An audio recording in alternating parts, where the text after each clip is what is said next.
the American League Championship. I don't believe it. It just continues. My, oh my. High fly ball into right field. She is gone. Oh, drives one. Right field. Did he do it? He did. Are you kidding me? Let's go.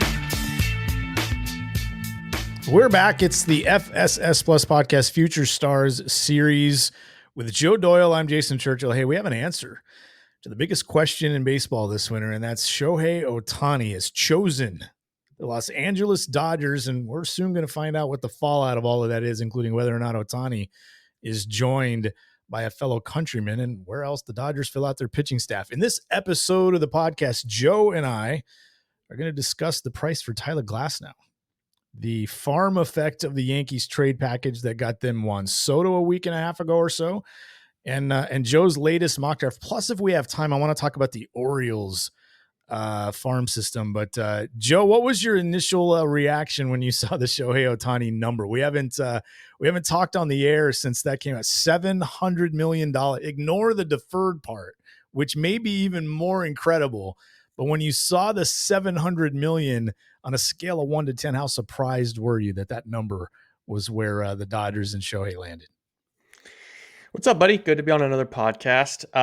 Yeah, it was. I had prepared myself for the number to have a 5 in front of it, or for the number to potentially, like, the universe of a 6 in the front of that number.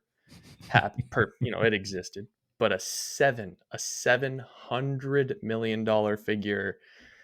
I think the crazy thing is, every year a guy tries to reset the market for the Players Association, as a starting point for the most valuable player in baseball. I can't imagine anybody's going to touch 700 million for the next decade. I could be wrong, but I don't think anyone's touching that. Yeah, I don't think so either. When you look at his potential, I know there's some question about whether he's going to pitch much moving forward, but and there's some unknown with the procedure that he had in the fall, and the expectation is that he's not going to pitch it all in 2024 at least. But even if he were to get on the mound, Joe, if he were to do his DH thing 140 times a year and get on the mound and throw 100 innings a year for 5 of those years, I got to say, even on the field, I think that's worth $70 million a year, considering how effective he is when he's on the mound. I think 100 innings a year so 500 innings over the lifespan of that deal, and 140 games a year for those 10 years. I think that's worth $70 million a year. I think that's worth the $700 million on the field. On the field. I do. I absolutely do. That's about 15 to, that's probably more like 18 starts. Give him 18 starts a year. And by market value, Jason, by market value, he has to get about 9 FWAR per year. If we're just going off market value, like 8.5, 9 WAR per year, I can't disagree with you from a 10,000 foot view for the value of the player, because I do think, like we have both repeated, like Shohei Ohtani is going to extract that value into the Dodgers for years to come from a global brand recognition, marketing perspective. But I don't know, man. There was a point, at least for me, where the numbers didn't make sense from an on the field perspective, and I don't know if he's gonna be a $700 million player in terms of FWAR. You're banking on, what are you banking on here? You're banking on 58 to 60. No, you're banking way more than that. You're banking on 80 FWAR, right? Over 10 years. Maybe. Here's the thing. That changes all the time. And here's one of the factors that went into that for me was, do you remember where the market was in 2019 before the pandemic?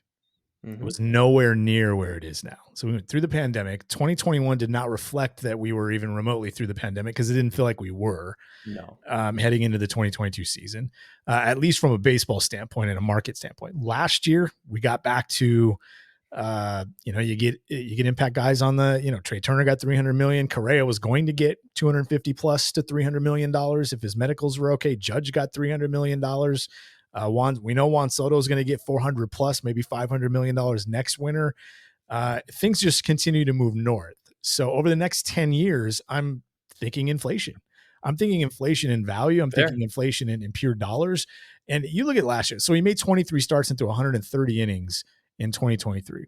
He was worth exactly 9 wins using the Fangraphs formula a year ago. Now, I'm not saying he's going to do that every year, but when you consider inflation and what that's worth, because that's a $50 to $60 million free agent player, what he did last year. But when you think about what that's going to cost in 2 years and 4 years, I mean, that's pretty huge. That's pretty huge. And that's just on the field. You know, I think it's gonna be worth the $70 million a year. And I said 5 years. Over the life of 10 years, I think the back end of this is where you just worry, how good is he?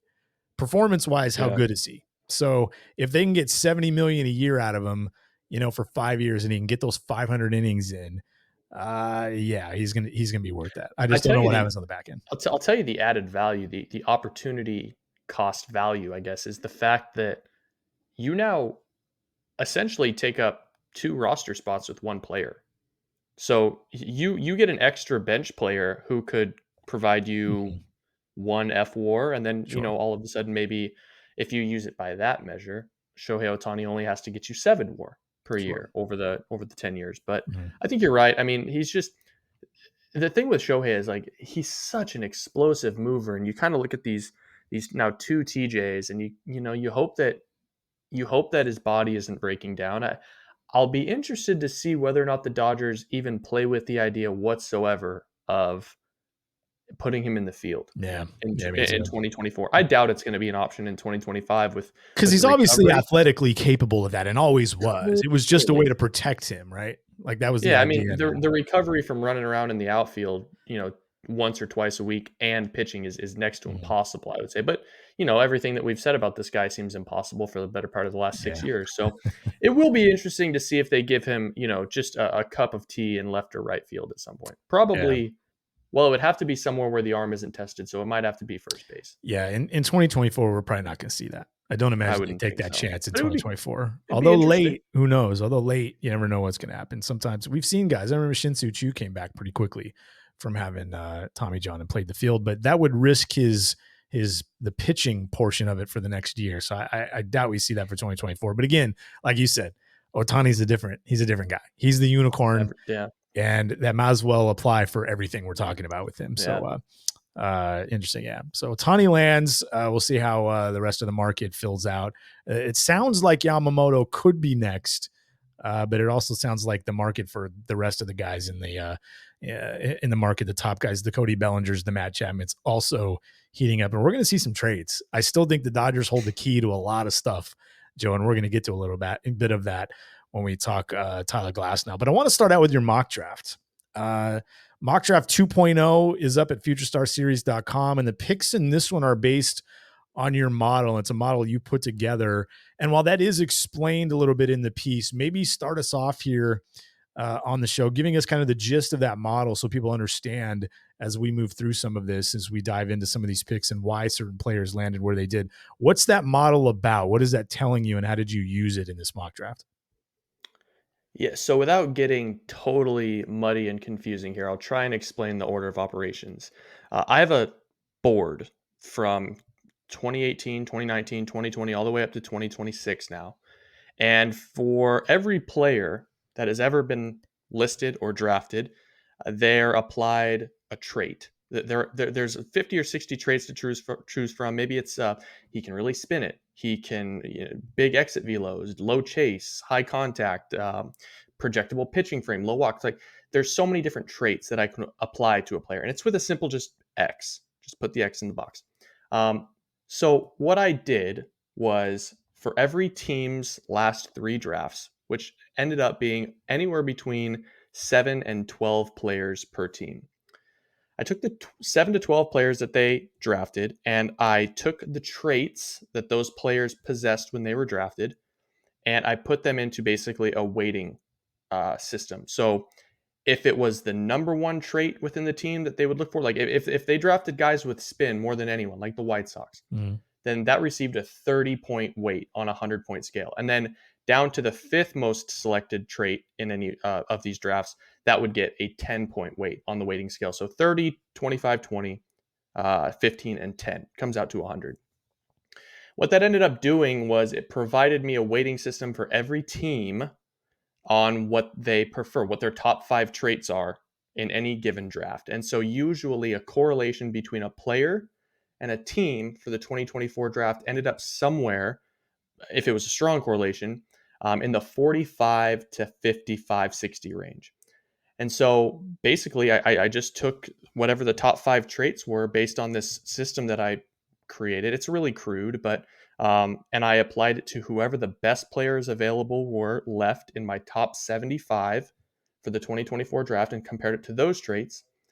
And whoever had the highest score was the pick. And so that's why you see, like I mentioned, the Chicago White Sox were a pretty high correlation score. I think that actually ended up, I think Brody Brecht had like a 65 correlation score with the White Sox. If you go back and look at their last few drafts, they've taken Noah Schultz, Peyton Pallette, Grant Taylor, guys like that, guys with big spin, sweepy, like reliever-esque floor profiles. And that's kind of what Brecht is. And so he was the pick there. There are other teams where it made a ton of sense. Like if you look at the St. Louis Cardinals, the Cardinals' number one trait that they've selected in the top 3 rounds over the last few years has been power, exit velos, impact upside. And so because of that, Jack Caglione was second because of his massive power, but Charlie Condon has some of the best power in this class. He's a corner outfielder, which they received some weight on from previous picks. And that's just kind of how we got to this point. So I think the lowest correlation score that I saw was 35, and that was like the Blue Jays or something like that. But generally, every player that was attached to a team had at least 2 or 3 traits in common with what that team has targeted in drafts in the previous 3 years, if that makes sense. And that's top to bottom. That's 1 through the bottom of No. of the round, is what you're saying? Had the 2, Yeah, so at I least would 2 to 3. Wow. I would rerun it. I would rerun the model after eliminating the player that was picked prior to. So you couldn't take, the same player could never come up twice. It would skew the model. And this also would only go down. I mean, I've got 743 players on the 2024 board. I only use the top 75. And while that might not be fair to the players in the 75 to 200, 300, 400 range, because they could surge, it just seemed like if there was a stronger correlation to a player lower, it doesn't mean that they're more talented. So Sure. that's why I stuck with the top 2 round guys. Yeah, lots of caveats in there, lots of context in there as well. So as we go through a little bit of this, and we're certainly not going to touch on every pick, but there were a couple of interesting ones. I mean, talk to me about the top 10. Which picks in the top 10 or so were so dead on the model that it just made the selection really easy for you and theoretically for the club going through this mock? Which ones in the top 10 stood out as just like, this one was so easy because the model, that the weight, the score there at the end that you get was so strong, and it was just like, boom, this is the guy. Yeah, Chase Burns at number 3 to the Colorado Rockies was actually I think that was a 65. I think they received traits in the 30, 25, and 10 buckets that all connected the team to Chase Burns. Now it's interesting. I think Charlie Condon was actually also like a 60, so it was really, really close.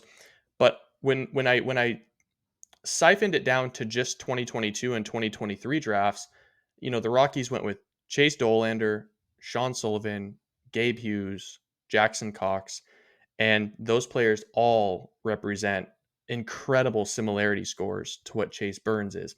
And just Charlie Condon came up as a close second in this pick, but I looked at their farm and I said, I'm going to call an audible here because they've got young Kiel Fernandez, they've got Benny Montgomery, they've got Jordan Beck, they've got Sterling Thompson, they've got Zach. Like, they have a ton of outfielders on the way, and I wanted to provide something that's a little bit more recency bias than what Charlie Condon would have been. So that was an interesting one. And then I thought the second one that was really quite interesting was the pick for the Washington Nationals at 10. So the Nationals just hired Brad Ciolek away from the Orioles, which means it's almost a foregone conclusion they're going to take a bat. It's just the way it is. It's one of the easiest ones in baseball, right? One of the easiest ones in baseball. And Mike Rizzo loves a high school impact faller, right? Brady House, Elijah Green, whatever falls into his lap. If Connor Griffin's there at 10, I think this is kind of a slam dunk. Superstar tools, up to 96, 97 on the mound, with some kind of, I don't like using the word rawness, but some rawness in his offensive game. And I think you can kind of see that with Brady House and Elijah Green. This was a pretty high score as well. And I think this was a 55 or a 60. So I think this is a really, really good fit as well. I think some of the winners, like in this mock model draft, if Oakland had Travis Bazzana fall into their lap at 4, I mean, you look at some of their previous drafts, with Henry Bolt and Jacob Wilson and Max Muncy and some of these just West Coast, toolsy position players. Like I think Bazzana is right in their sweet spot. And I was actually watching some film, and it's the first time I think I've seen it. Travis Bazzana could be Jason Kipnis. Like I really came to the conclusion that he might be Jason Kipnis. I do want to add one thing. I mentioned that I called a slight audible for the was it the Cardinals? The White Sox. For the White Sox. With Burns. There were 2 other audibles that I called early. One of them was the Angels, and I got a lot of ire for this on social media because everyone thought it was lazy, which is fine. I understand, but hear me out. The second closest correlation score here was Will Turner, which I thought was, so Will Turner didn't even get drafted in this draft, but he's maybe the most polished player in the class in terms of like extremely low chase rates, high contact rates, up the middle. Like he's going to move fast. He's kind of got that move fast profile. I called an audible. I went with Jack Caglione. He was still on the board here. And Mike Sirota made some sense too, but I went with Caglione because if you think about it rationally, how many teams are actually prepared to nurture a two-way player all the way up the system? Sure. Right? That's a really hard thing to do. It's a really hard program to build. And I think, I can think of a team that has experience doing that, Joe. I can think of one team at least, right? That would be and for as rocky as it was, they did a pretty good job with him. I mean, look at what he's accomplished. Sure. But you look at a team like Tampa Bay who tried to do it with Brendan McKay, that didn't work. We'll see whether or not the Giants can do it with Reggie Crawford. I just thought this would be a tremendous injection of positive PR for the Angels, and I think they would know how to handle this. So that was one. And then the other one I wanted to bring up, and then we'll move on. I called an audible at pick number 9 for the Pittsburgh Pirates for Slade Caldwell. He's an outfielder, 5'9", 181.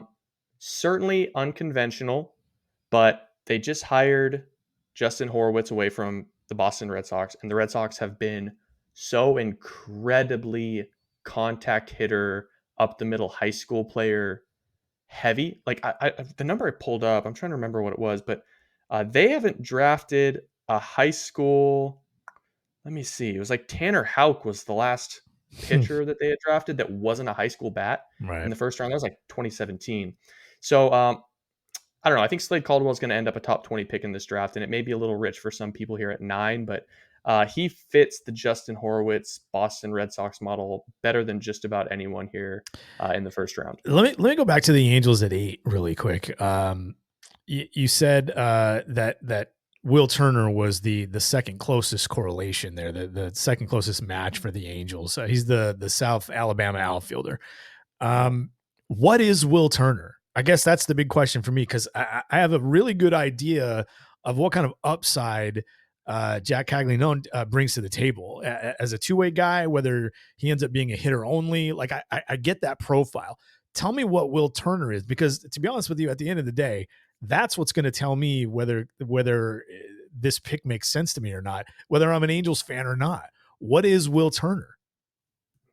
Yeah, Will Turner is a 6'2", 190-pound left throwing center fielder out of South Alabama. He had a chase rate under 15% this year. And while that was at South Alabama and he probably didn't see the greatest level of competition, it's still pretty tough not to chase on pitches outside of the zone at any level. Sure. Pretty high contact rates. I would say it's probably below average to fringy power. It's essentially the Nolan Schanuel playbook here, but Will Turner is going to play center field, which I think is a really interesting player. So ultimately, not a lot of impact here. Like Will Turner is probably not going to be a role 55 player. He might not be a role 5 player. Is this a Kevin Kiermaier? Is that what we're talking about here? No. It's not that level glove. It's probably a 55 glove in center. He's going to play center field for a good big league team in most cases. I'm trying to think of who a good example of him would be. Like, maybe Jared Kelnick level defense in center field. That's not even it's a kind of a proximity bias there. Anyways, above average center fielder, above average to plus runner. He does a lot of things really well in the grass, and he's going to run a high OBP. He's going to probably run a 275, 280 average. He might hit 10 to 12 home runs, and it's probably a 2 to 2.5 win player, which we've said over and over and over the last few years with the Angels picks. And obviously they'd have the choice of anybody else on the board at that particular point in this scenario. But if it came down to Will Turner or the two-way guy from Florida, like this is the number 8 pick in the draft. And granted, it's not a great class. At least that's the way it looks right now. It's not necessarily the best class, but there's no chance I'm taking Will Turner here if I'm the Angels. Although we can look back at the last couple of Angels first round picks, and I've been like, there's no chance I'm taking Schanuel in the first round here, and there's no chance I'm taking Neto here in the first round. At least that would have been my thought. Right. So they'll probably take Will Turner if that becomes the norm. I wanted to get one more question before we move on. Like you talked about your model, and you went back to, I think you said 2018, and then move forward.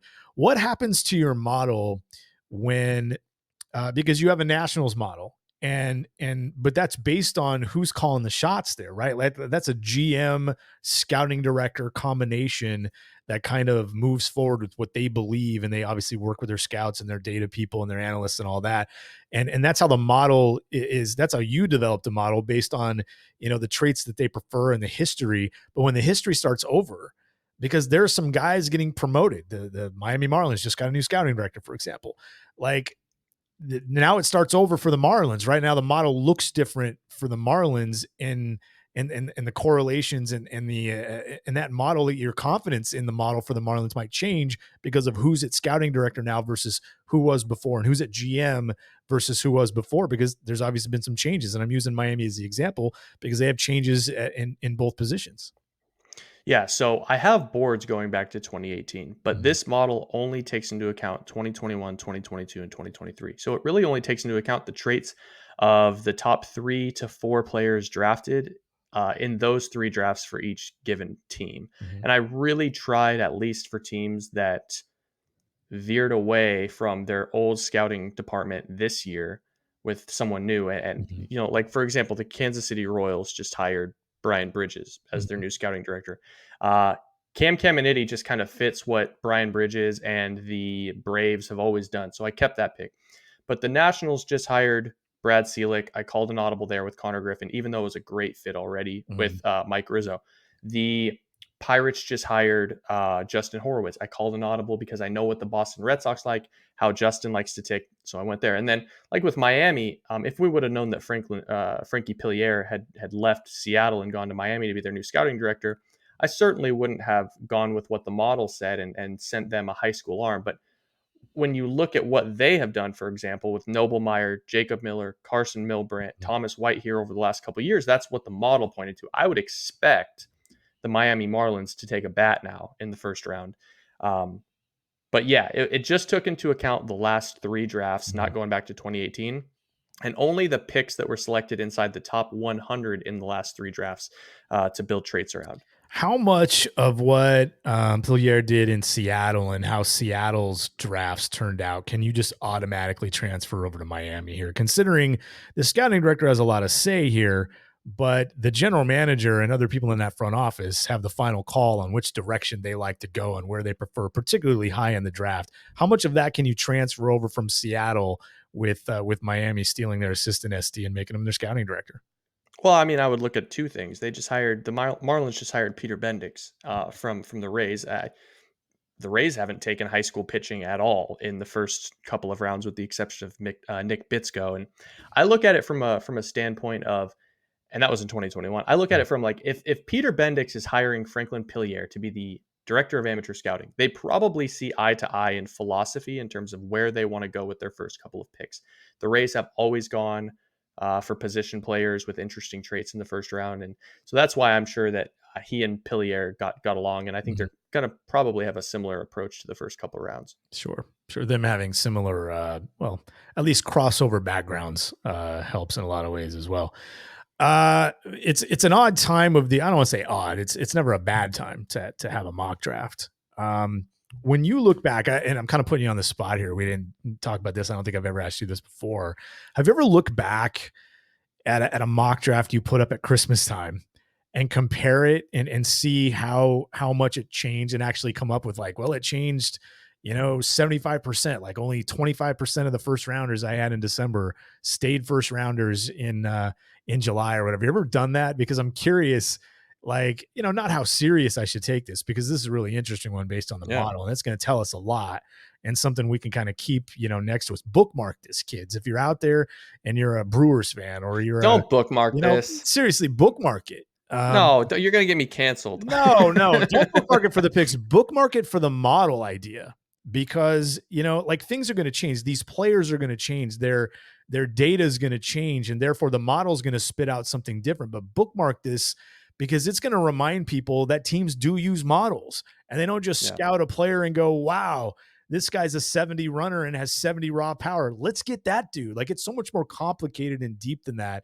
And I don't think a lot of casual fans really understand what goes into the draft. And I think a mock draft like this, using models and attaching it to teams and their preferences, really, educates, people, including myself. You read over this and you learn what the Brewers, have done in the past and what they like to do. And it gives you a different perspective than if you hadn't seen one of these before, because this isn't your typical kind of mock draft. A lot of times it's just, how good are the players and what are the general tendencies, for the Mets? Well, they just, they need pitching, so they're going to take pitching. We see that in so many mock drafts, and it's team need. And this is just so unique and so different, Joe. So I just wanted to throw you a little cookie there, because I appreciated reading this, and it was obviously a lot of work and good work, and really, really interesting. So you want to do a quick little exercise here while I got something pulled up? Let's do it. Kind of fun.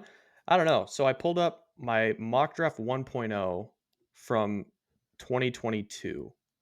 And this was December 4th, 2021. Okay. Number one pick. I'm just going to go through these and we'll kind of go with how it went. Drew Jones was number 1 of the Orioles. He went number 2. Elijah Green. I'm just going to rattle them off. Elijah Green, I had 2. He went like 3 or 4. Tamar Johnson, I had 3. He went 4 or 5. Brock Jones, 4. He went in the top 25. Chase DeLauder, I had 5. He went in the top 20. Jace Young, I had 6. He went in the top 10, I think.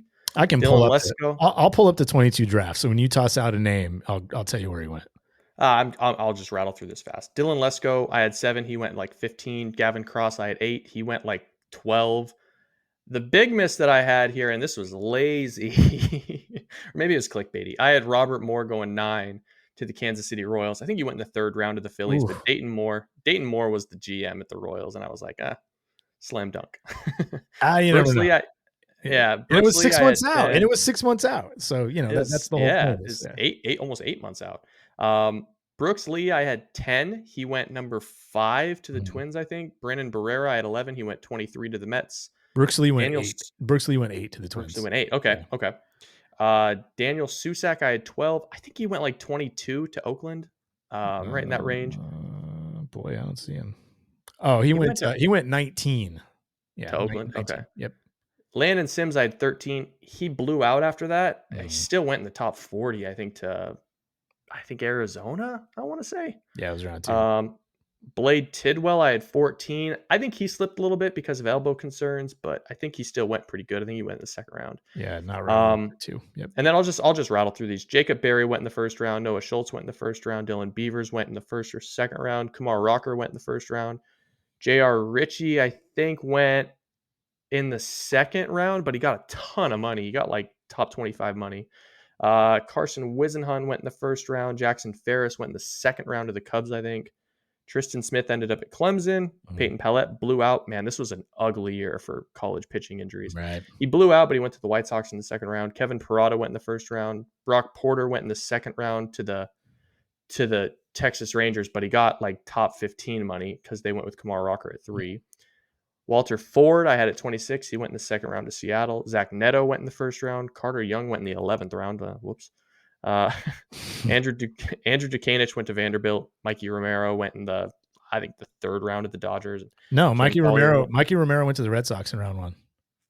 Oh, that's right. They went underslot with Mikey. Yep. Cam Collier went in the first round to the Reds. So I would say I was probably 24 of 31. Yeah. That's pretty good. So it's prescriptive in a way. Yeah. Yep. Wow. That's pretty good. Interesting. That's a fun little exercise. Yeah. Good stuff there. Mock drafts around Christmas time. Gotta have it. This should be a yearly thing, by the way. You should every year you should just post one of your mock, even if you just gotta just run through one, like, you're busy, you didn't get to one in early December. Christmas Eve, Joe Doyle pops out a mock draft. That should just be a thing at futurestars.com, Joe. Like, people love to see it. It's really interesting. Yeah. It's legitimate information. It's not just, I guess what I'm trying to say here, Joe, is this isn't just clickbait. Let me throw up a mock draft. No, there's a lot of thought and a lot of research and frankly, there's a lot of data that went into it. My model totally aside, I was building this mock draft out, and I tend to think I'm a pretty humble guy. Mm-hmm. I was looking at my top 20 or 30 for 2024. And I don't know if I've ever felt so good about my evaluations. Like, I really think the top 20 to top 25 on my board is really, really going to age well. So we'll have to wait and see. Excellent. Good stuff. Despite the draft class maybe being a bit down in 2024 versus a year ago, and maybe even versus 2025, every club, I like to say this every year, every club has a chance to gain ground on everyone else in every single draft, improve their farm system, make up a deficit, inch closer to where they want to be at the big league level. Check out Joe's latest mock. It's the top story right now at futurestarsseries.com. All right. Speaking of farm systems, even after signing Ohtani, the Dodgers are buzzing around pitching like a buzzard during a zombie apocalypse. It's like everywhere you look, it's the Dodgers and Yamamoto. It's the Dodgers and Blake Snell. It's the Dodgers and Tyler Glasnow. They've been linked pretty heavily to Glasnow ever since the offseason started. And earlier in the week, Ken Rosenthal tweeted the two clubs are working on a deal that would send Ryan Pepio and outfielder Johnny DeLuca. Pepio's a right-handed pitcher, to Tampa for Glasnow and outfielder Manuel Margot. Glasnow's owed $25 million, Joe, for 2024. He'll hit free agency after that. Return from UCL surgery to pitch pretty well in 2023 late. Reports suggest the Dodgers don't really like the idea of Margot being in the deal. He's owed $10 million for next season, plus a $2 million buyout on his option for 2025.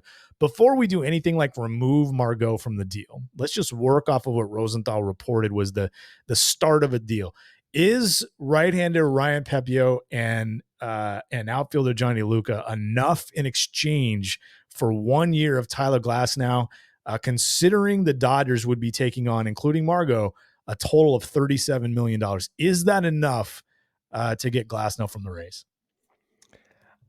Man, I don't think it is. I feel like in a vacuum, you could say it might make some sense. Like, Pepio hasn't been very good at the big league level, and he's bounced around a little bit, and I think he just exhausted his prospect status. And Johnny DeLuca is interesting, but he was going to be halfway down my prospect list. Like, I don't think he's that good. I look at it like this, Jason. The Rays put themselves in a situation where they owe an ace who, granted, has durability concerns. They owe an ace $25 million a year. And they're already light on pitching.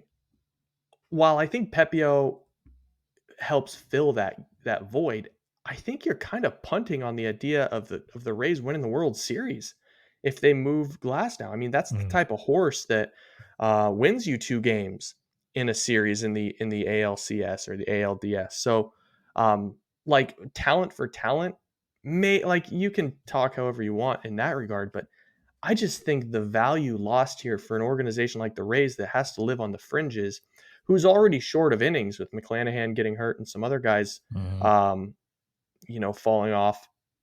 I don't like it. What if I replace Pepio in this deal with Gavin Stone? Does it change anything for you? A little bit of a different guy. Yeah, I mean, I love Gavin Stone. He's going to rank quite high on my Dodgers preseason top 30 list. I still look at I still think and maybe you're just kind of moving the goalposts to 2025. Like I have a hard time seeing Gavin Stone headline a Rays rotation that takes them, into the ALCS. And maybe without Shane McClanahan, that's a conversation that doesn't need to be had in the first place. But that probably moves the needle enough for me to feel more comfortable if I'm the Rays. Pepio doesn't do it for me. I just don't think he's anything more than a 4. I think the way I'm thinking about this, like I'm trying to insert myself into the Rays position. It's like I'm the easy way to think about this is I need to get rid of Tyler Glasnow's number, the dollar number, the 25. It hurts us a little bit. It restricts it. I can carry it, but I can get better if I don't carry it. If I kill it and if I can attach Margot to it, all the merrier. And then I can go out and maybe try and find some pitching. The problem with that theory is players don't necessarily, free agents don't flock to Tampa Bay, hitters or pitchers. They don't flock to Tampa Bay. It's somewhat difficult for them to get free agents to go there. It's Tampa, for crying out loud. And while you might like Florida, it's not a great stadium to play in. They don't sell that place out, but they win. So I'm not saying nobody's going to go there, but they're not exactly LA. It's not the Dodgers. It's not the Yankees. It's not the Mets. It's not the Red Sox. And they don't exactly have tons of money. So they're not going to blow anybody away there.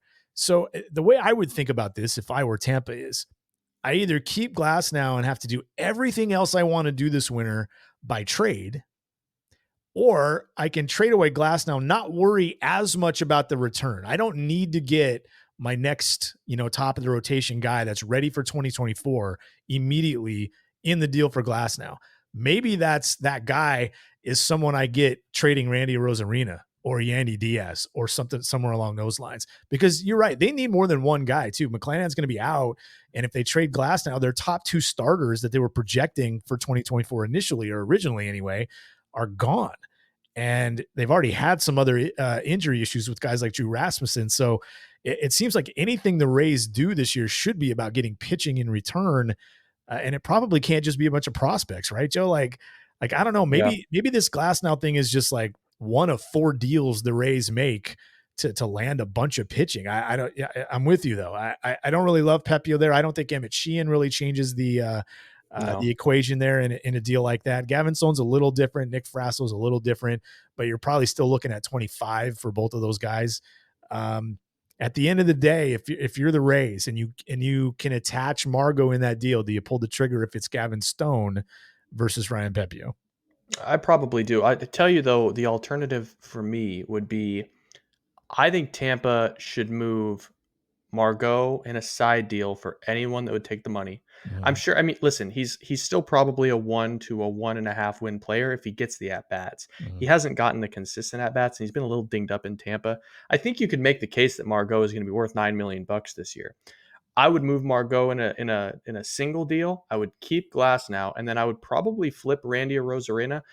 A deal that I really like for Tampa would be like Randy Arozarena and one of their pitching prospects like Marcus Johnson to Seattle for Bryce Miller. Now I think Seattle would need to kick in like Prelander Baroa because I don't think you could get Miller for Arozarena straight away, and throwing Marcus Johnson in there probably weighs the scales too much. But like that's the type of deal.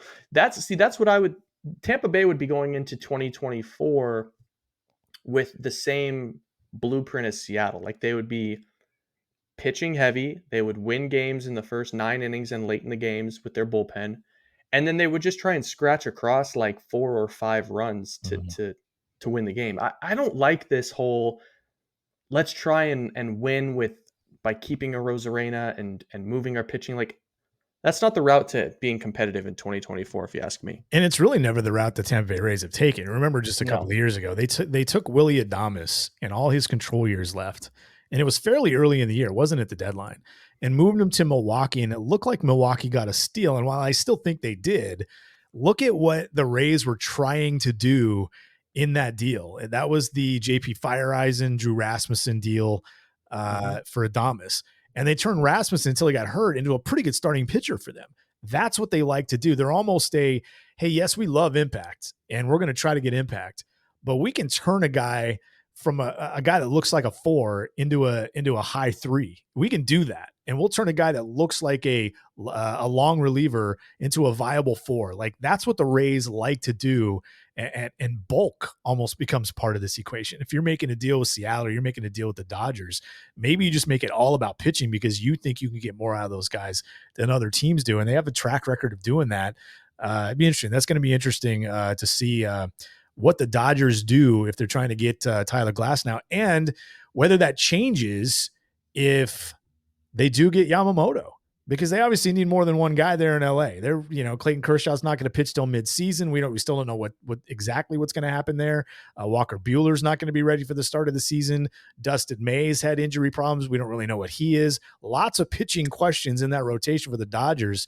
So the fact that Ohtani's not going to pitch until at least 2025, even if they added Yamamoto, which is still a question mark, they're going to need 2-3 guys. And that's why at the beginning of the offseason, we were talking about Dylan Cease, Corbin Burns, Blake Snell, anybody that was good that can pitch at the top of the rotation, the Dodgers are going to be all over. And it seems like that's the case. It's going to be, if the Dodgers don't land Corbin Burns, I don't know where Corbin Burns lands. That 1 year of a guy, the cost of that 1 year of a pitcher is really difficult for some teams to, and that might be just a situation. And we'll talk about the Yankees. Let's roll this right into the Yankees conversation. They make that deal for Juan Soto. They use some of their pitching depth to get there. Do the Yankees have enough left in their farm system, Joe, to go get a Dylan Cease, to even go get a Corbin Burns at this point? Is there enough there? And I guess we got to peel off of Jason Dominguez, because it sounds like they're going to count on him, really early in the year, if not right off the bat, to be a corner outfielder for them. What else do they have left in their farm system? What's the health of that Yankees farm system at this point? Well, it's kind of weird. The Yankees farm system is like, it's like a bell curve. There's a lot of guys that are here, like, Jason Dominguez, Everson Pereira, Austin Wells, Spencer Jones. Yorby Vivas is probably going to get quite a bit of time now that he's over there from the Dodgers. Spencer Jones is at AA, but I would say he's creeping up on his promotion, like his arrival. Chase Hampton will be there. Sometimes, you think, for Jones, 2025? Yeah, it could be this year. Who knows? They're pretty deep in the outfield, so probably not. But yeah, I think they've got enough still. If Milwaukee is willing to entertain taking on some younger talent for Corbin Burns, I think there's a deal to be made. Like, the guy that I keep attaching to Milwaukee for Corbin Burns is Will Warren. Like, I think Will Warren pitched last year at AAA, I believe.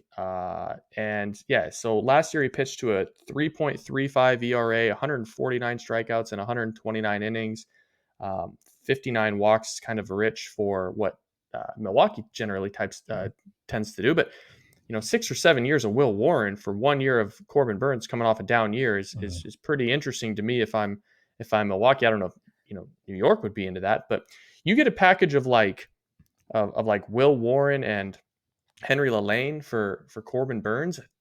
That's really hard for New York to walk away from, I think, unless they think Will Warren's immediately going to step in and be a 2, a 3. I don't see that. Seems like a stretch. Warren, right-hander, 24 years old, was an 8th round pick in 2021. 4-pitch guy. Slider's his best pitch. You're talking about a mid-rotation guy, probably, Joe? I think a high 4. Yeah, I mean, he's got to bring the walks down. If he doesn't bring the walks down, he's going to kind of self-immolate at some point. But yeah, I think he could be a good 4. At the top of your head, Yankees have a good draft last year. Oh, so last year, they got some guys that I thought were really interesting. George Lombard Jr. was a guy that I attached to Seattle with one of their 3 picks. Barrel-chested Manny Machado type of bat. Like, he could be really special. He's so far away, though. The guy I loved with that draft, and we'll see what Eric Cressey can do, is Kyle Carr, left-handed pitcher. I've been following Kyle Carr since 2020 when he was a high schooler. A little bit on Kyle Carr. This is not, hurting the kid. He was committed to TCU. I think he had a 0.0 GPA in high school.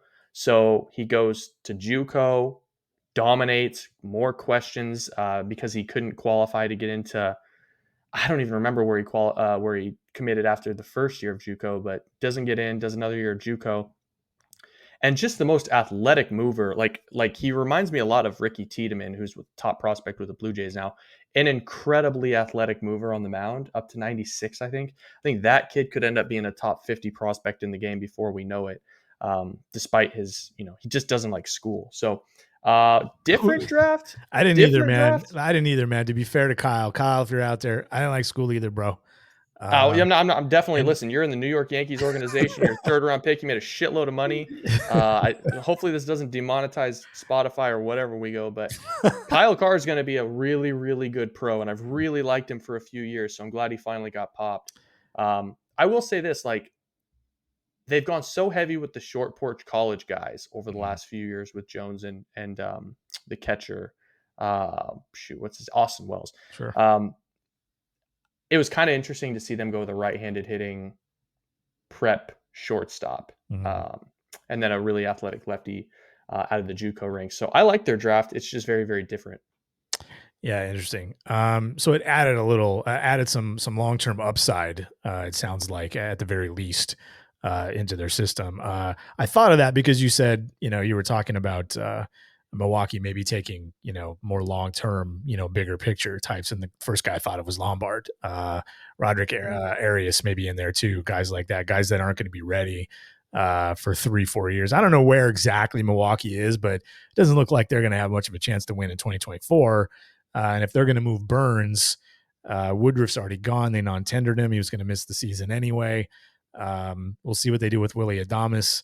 It sounds like they're looking at 2025, 2026, 2027 at that window and probably the back side of that window. So someone like Lombard, somebody like you mentioned Will Warren, he might be ready this year, but somebody like Lelane, somebody like Carr, guys that are 2 to 3 years from popping into the big leagues. That does seem like it's going to make a lot more sense for the Milwaukee Brewers. Maybe, hey, you look at Corbin Burns and all the places he could go. Can you think of any teams out there that would want Corbin Burns that have a need at shortstop too? Because I can think of a package deal that might make a little bit of sense attaching Willy Adames to this. The team that first comes to mind for me is Boston. This is unprompted. I didn't do any research on this, but I know they're looking for pitching, and I don't think you can go into the 2024 season with Rafaela as your ideal shortstop, and I don't think Trevor Story has any certainty at the position moving forward. So, you could probably flip a deal there. What do you think? What are you thinking? Yeah, I just go right back to the Dodgers. I mean, it's low hanging fruit, but who's the everyday shortstop for the Dodgers, and is that guy better than Willy Adames? Maybe, but doesn't have the track record Adames does. And if Adames plays well there, the Dodgers certainly have a chance to just extend him and make that trade cost. They bury that trade cost. If you get Adames for extended time, you might even be able to get Burns for extended time.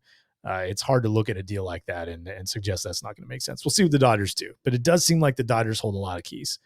Can I just say it would be kind of interesting if the Dodgers moved Gavin Lux and a pitcher to Milwaukee for Corbin Burns and Willy Adames, because Lux is a Kenosha kid too, out of Wisconsin. Sure. It's an interesting little synergy there. Absolutely it is. Yep. Absolutely. It would give Milwaukee some guys to build up over the next year or two and either use them as they're entering their prime, as the club is entering theirs and back into contention, or it would give them somebody to trade in 2 or 3 years as those players kind of creep up and crest in value. We'll see what that rebuild looks like in Milwaukee. Not really sure what to think of that at this particular point.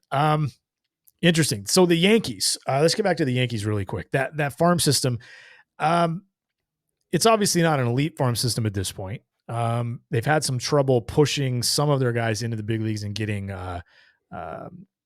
value out of them the last 3, 4, 5 years. They end up trading some of their guys here and there. Volpe is obviously their starting shortstop, and I like Volpe enough. He obviously can play the position. He projects pretty well. He's got work to do. Didn't have a great year at the plate, but there's enough there to where you buy Volpe as their shortstop for the foreseeable future. I think we all like Jason Dominguez to some level. What he turns out to be and when that is, who knows? He's coming off an injury now. Other than that, it seems like for the most part, a lot of mid-rotation arms or long-term guys. And if they're going to make multiple trades, like, man, I have a difficult time thinking they're going to go out and trade for Dylan Cease at this point. I have a hard time thinking without kind of gutting their system or using one of their top 3 guys, that they can get Corbin Burns and Willie Adames in a deal. Not that they need Adames, but you know what I'm saying? Like if it goes beyond like a 1 year of Burns, if you're trying to get 2 years of Dylan Cease, man, I don't know that the Yankees are going to be able to compete with some of the other clubs that are out there looking for pitching and what they're willing to give up. And we're going to talk about one of them here in a minute, and that's the Baltimore Orioles. I don't know if the Yankees can match up. So does it kind of seem, at least on the surface, Joe, that if the Yankees don't do their starting pitching damage in free agency, it might be tough? I mean, you got to find a team that's willing to take young talent, because you look at the Yankees rotation right now, it's still incomplete. Mm-hmm. And really all they have is they have Chase Hampton and they have Will Warren. That's pretty much the only reinforcements that they can expect to contribute this year. Like Clayton Beeter is not going to be a starting pitcher at the big league level. So, yeah, I mean, I think they probably have to spend some money on the free agent market if they're gonna take care of this rotation. If you could go to the Milwaukee Brewers and offer them, I don't think the Yankees would move George Lombard this early. Would they take would they take Henry LaLane and Kyle Carr and more of a lottery ticket like a Cade Smith? Eye of the beholder, man. Yeah, eye of the beholder. And maybe they would if they like those guys in particular and their timetable is like 2027, 2028. You got to think they'd consider that. If they don't want to send that message or that's not their plan, you got to figure they're going to want a little bit more coming back that's going to be able to play a little sooner than that. That's the Yankees are in a tough spot. It's funny, Joe, and I've said this before on the show. Like 3 years ago, I was like, man, Brian Cashman is underrated. And ever since then, I'm like, wow, Brian Cashman is so overrated. It's not even funny. I've gone completely 180 on Brian Cashman. And maybe it's not all his fault, but man, you know who he reminds me of? He reminds me of Pete Carroll a little bit. He's really loyal, isn't he? Brian Cashman is a really loyal guy, isn't he? Like he'll trade a player, but he doesn't really want to. And he'll fire a manager, but only if he really has to. Like that seems to be what's going on. There's a lot of Pete Carroll and Brian Cashman, at least on the surface there. I feel like that's been the Yankee way for the better part of 50 years, though. I mean, they don't really churn managers as much as, or general managers for that matter, over the last 30 years. Early they did, because that was George Steinbrenner's way. But since Billy Martin, 90s, we're talking about 90s, but I'm talking about the last 35, 40 years. Yep. No, like Cashman definitely was put up against the wall a little bit when his payroll was cut back, and all of a sudden he had to, for lack of a better way of looking at this, GM, and all the analytics. When analytics caught up to baseball, I don't think everyone knows when there's a bad free agent. Everyone knows when there's a good free agent, and everyone knows if there's a good free agent, how to expose that good free agent. So it's like, you can't just buy the guys that are thumpers and producers and trade for them like you used to in the 90s. That advantage just doesn't exist anymore.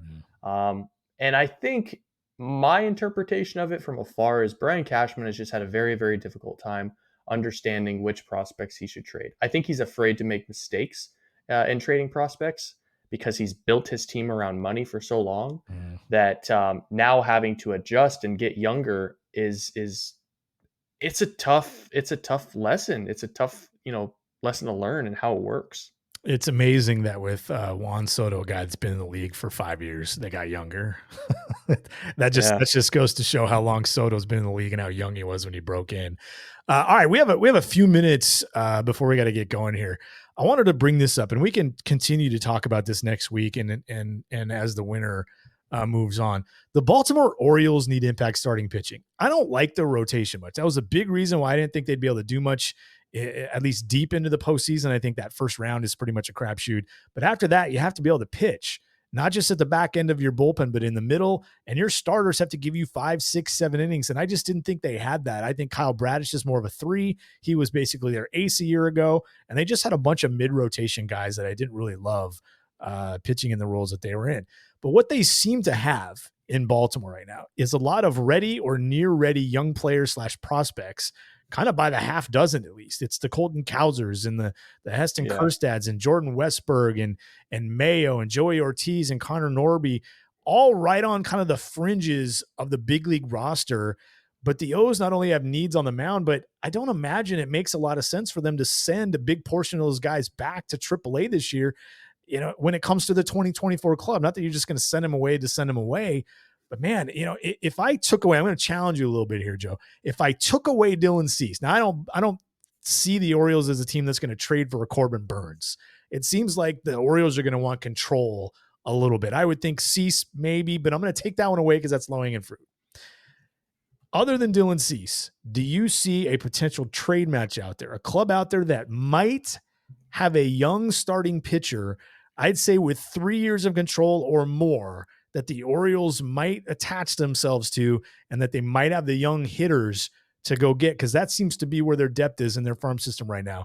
That's hitters like Cowser and Kjerstad and Jordan Westberg and guys like that. I'll give you an arm with 2 years of control because I think it's an interesting match. Would Houston trade Framber Valdez? I know we've talked about it. Interesting. But because they have a decision to make. Are they going to trade him or are they going to extend Valdez? I think Framber Valdez for Kobe Mayo is a really interesting starting point because I don't think if I'm Houston, there's absolutely no chance I make that deal. Just me personally, absolutely no chance I trade Valdez for Mayo. Absolutely no chance. In fact, there's no one of those guys, not Cowser, not Kjerstad, not Westberg, not Mayo, none of those guys I just mentioned, not one of them. You'd have to put other players in that deal for me to trade. I mean, we're talking about one of the 5 best left-handers in baseball, 2 years of control. Yeah. I mean, it would take more, but I think Houston would be interested in Kobe Mayo, and maybe it's Baltimore moves a guy from their rotation for Framber Valdez. Maybe it's Framber Valdez for one of the Orioles' current starting pitchers with really interesting metrics, and also Kobe Mayo. Who's the guy that I'm trying to think of in that rotation? I'm drawing a blank on his name. You're talking about their current rotation that pitched in the big leagues a year ago? Yeah. So you're not talking about Kramer. You're not talking about Kramer. Okay. No. Yeah. I'm talking Dean Kramer and Kobe Mayo for Framber Valdez. Or you could try and get Bradish. I don't think you're going to get Bradish, but right. Yeah, I think it would defeat the purpose to include Bradish a little bit. Even though I think Valdez is better, Bradish comes with more control. 3. Yeah. Right. Yeah, I don't know. I think there is a deal to be made though with Framber going to Baltimore and Baltimore sending back someone that can eventually replace a guy like Alex Bregman, who's getting older and getting more expensive. They could also use some help in the outfield. They've got Jake Myers, Chas McCormick, and Kyle Tucker. And a decision to make on Tucker. They got to pay him. A decision to make on Tucker. And Jordan's not going to provide you any valuable innings in the outfield either. So, maybe they could use maybe they would do a Cowser. Yeah. Maybe they would do Cowser and Kramer. And Kramer for Framber. And maybe another lottery ticket, but yeah. That's interesting. Yeah, that's interesting. The one thing the Astros probably have to think about kind of at the back of their head, and with Dan Brown running the show there, they're going to think like this. They got to do something about that farm system. They got to start drafting better. They got to continue to develop. They got to start drafting better and getting quality young players in there. They've traded so many of them. They've graduated a bunch of them and used them, and they've been really good players, and they've traded a bunch of them away to add to their big league club, and they've won 2 World Series out of it. It's worked, but that farm system isn't looking too hot these days. So their window is going to start closing here pretty quick if they don't do something about it really, really fast. Maybe trading Framber Valdez helps them do that. Really interesting. Anywhere else around the league? I mean, everybody keeps going back to Seattle on this one because maybe they have young pitching to trade, but I think with Seattle, and I don't know if you agree with this, Joe, we haven't really talked about this. Seattle has young pitching, but I just don't know that they have young pitching to trade. Like, I think that's the difference here. Like, they don't have a guy that's within 2 years of free agency. Bryce Miller, trading him right now might be selling low on him a little bit in some scenarios. Brian Wu would definitely be selling low on him, to some extent. Trading Logan Gilbert without replacing him, like Seattle went out and signed Blake Snell, and then they want to trade Logan Gilbert. Okay. That's a different story. But right now, as they sit, I don't know that Seattle is this trade match. And we heard the Royals checked in with Seattle about their pitching. We know the Red Sox checked in with Seattle about their pitching, and they keep getting turned away because Seattle really can't afford it. Is Seattle really a match with Baltimore at this particular point in time as we head into the middle of December? No, I mean, once they moved Marco Gonzalez, no, like they don't have the insurance to cover those innings. And, Emerson Hancock, like I've said, he's a porcelain vase. I don't think you can count on him to throw a single inning in April or May. Sure. So yeah, like unless there's a deal where Seattle could go get markedly better offensively while also replacing the loss of a guy like a Bryce Miller, I don't see it. Maybe that's the Dean Kramer conversation. Maybe it's Dean Sure. Kramer and Joey Ortiz to Seattle but here's the thing about that sort of a deal though. Joey Ortiz doesn't make Seattle any better. Not really. He's an interesting little bouncy, twitchy guy. It would have to be a Kauser, Kjerstad type guy. Yeah. Yeah. And I'm not, I guess if I'm Baltimore, I make that deal because I'm a Bryce Miller fan. But everybody's asking for Gilbert and Kirby though right now. That's what's going on. Well, I've told you, I think I told you in July or August that a Bryce Miller for Heston Kjerstad and a pitcher deal, I would do if I was Seattle. I'm a big fan of Kjerstad. Seattle drafted Kjerstad in 2019. They're very familiar with him. And I think he can either take up big at-bats in a corner outfield spot, or he can take up at-bats at DH, first base. He's left-handed. He's a prospect. But I think with where that team currently is in terms of their payroll situation, if you can get a Dean Kramer and a Heston Kjerstad for Bryce Miller and, Prelander Baroa or something that Baltimore would covet, I think you do it. Yeah. Interesting. Seattle needs to do something. Hey, really quick before we go, we're running just a little over, but this is an interesting question. I tackled on baseball things last week or earlier this week. A deal centered around, now there'd have to be pieces in both directions. A deal centered around Bryce Miller for Noelvi Marte. Oh, Jesus. First of all, ironic. Oh man, it's that nasty X that you shouldn't go back to. That's the response I needed. That's it. We don't need to go any further. That's exactly what I was looking for. That is the voice of Joe Doyle. This has been the FSS Plus podcast. We'll talk next week. So just chill till the next episode.